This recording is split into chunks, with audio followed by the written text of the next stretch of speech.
So let's go back and look at the electric upgrade that came 12 stories up in this apartment.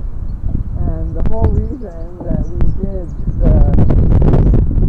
needed to do the upgrade is because we had to change the booster pumps, which we looked at earlier, and have pressure to the apartment for hot and cold water, which is on the other side of this window and door. But here, when we look over here, so you see, definitely you get vertigo when you look up here, but I'm okay.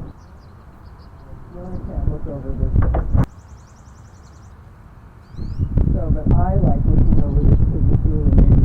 This is the cover for the wiring that comes up and goes through the ground level into the basement where there's a new meter, but up here is 200 amps that goes up and over to that corner and into the public space and then over to the apartment.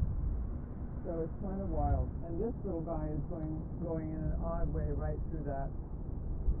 But what we had when we did this was 12 stories of scaffolding, permits for scaffolding.